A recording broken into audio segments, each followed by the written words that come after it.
Carleton College. He is a former director of the ACM Tanzania program, and Carol Dickerman, who directs the international study programs for ACM, and I had the great pleasure to travel with Bereket back to Dar es Salaam and the Rift Valley, where he had been with students the previous fall.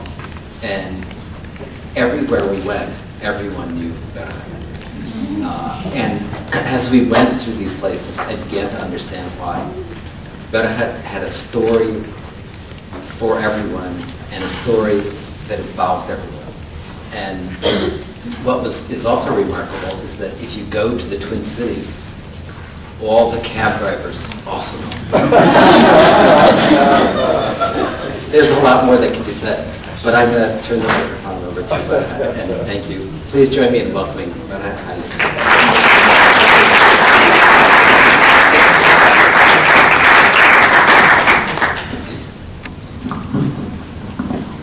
Well, I'm very honored to come and speak to you today. When Heather asked me on the email if I could come and talk to you guys, I said, oh, I don't have any topic, I'm a geologist. And my topic would be very boring. And she said, oh, anything you want. You can tell us how you got here, or about your experience in Tanzania, how that relates to going back and forth. And I told her, well, let me think about it, and I will let you know before 5 p.m. And I said, yes, I'm going to come. Today I had a long day. I was teaching a class, and then I had to run to the airport. Planes were canceled, so I missed the first session here. But I was lucky enough to see the second session, and I was very impressed by the topics. I don't think I was that smart when I was undergraduate student. I couldn't come with a topic about justice, about immigration, about asylum seekers, about empowering our mothers, our sisters. I couldn't.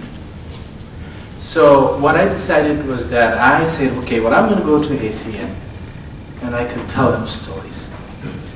And then I couldn't decide because professors like to talk quite a bit. So instead of coming with one simple topic, I have about 4 of them. And if I can find, the topics are interesting, because the first one is just where is my home? Home at home, where I grew up. I think right now I have 3 homes. One of them is Salt Lake City, Utah. I was there as a student for about 6 years, and I still go there, and I consider it home. I even consider myself a Mormon by association, because my good friends are LDS people. And then I also, Noblesville is becoming home. I could run for a mayor and probably win the election. Maybe Carleton would not allow me to do. But home at home is in Africa. And I'm going to share some of the stories about where I grew up. Today is April 16, 2010, according to the Gregorian calendar here. Because in some other African countries, the calendar is different. The village that I was born, the small tiny village that I was born, does not have electricity. No electricity, no running water. So I want to show you where I grew up. And then after that, how, whether it's luck or serendipity, has brought me here, everywhere, enriched me intellectually, emotionally. I will also talk about that. And then I will also talk about something that I invented or want to invent about some vaccination that I used to have, a good dose of it. I used to have this vaccine in my system, and it used to last for a long time. Well, now the vaccine doesn't seem to last for a long time. Just I need to get more and more of it. And then I will probably conclude about my fascinating program, my just unbelievable program in Tanzania with 22 students who want to do either 22 different things, or 40 different things, or 10 different things, and how challenging and how rewarding it was, actually, more than the challenge, the stuff that I learned. So I am going to learn, I think, I know they don't teach you these things how to do, show you where I grew up. I was born in Eritrea. At that time, Eritrea was, what did I do? It turned off. All right, okay. This one doesn't have a laser, I guess. Fine. So this is just a simple map. But this map, if it was a map about the geography, Eritrea is one of the mountainous regions in this part of the world, because the rift just passes by our house. The rift system passed by our house. And I went to school in Asmara, but before Asmara, I grew up in that village called Kwandepa. This is the houses. These are the houses that you will see in Asmara, or near Asmara. 20 kilometers away from Asmara is Kwandepa, where I was born. This house, I don't have a scale for either, but it has 24 pillars, and it's divided into 3 compartments. There is a compartment that has silos for your food, for storage, and then there's a little compartment for cooking, and the 2/3 of the house is for everybody that you own, including your cows, your donkeys, and everything.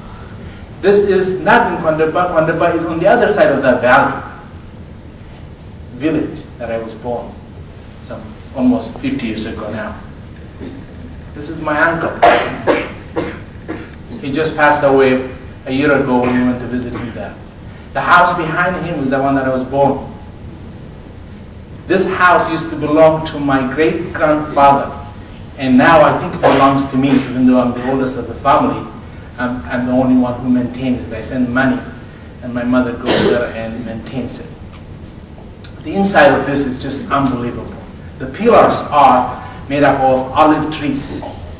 There is no scale that you can see them, but they're about 8 feet tall. This is same house, my uncle and another uncle and his 2 kids. The donkeys you can see in the back. The foreground, the Red Sea is about maybe 100 kilometers. That will be about 56 miles away from here. The Red Sea. The Red Sea is at the sea level, and this village is at about 10,000 feet.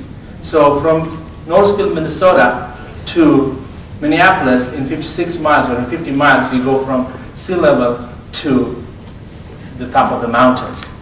The inside is like this. This is my daughter. This was taken in 2003.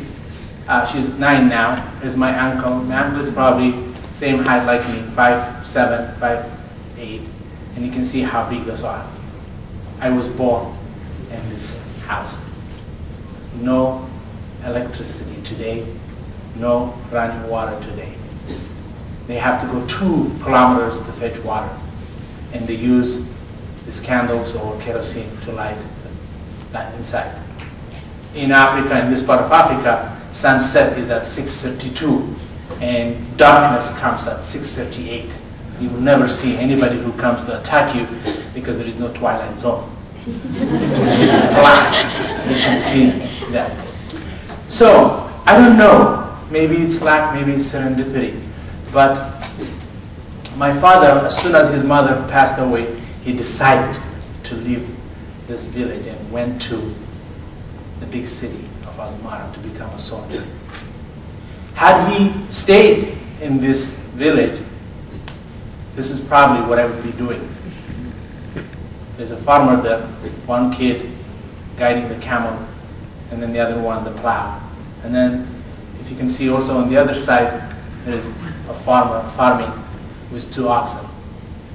A land that's barren, a land that's just rocky, the bedrock. There is no type A or type B or rich soil here.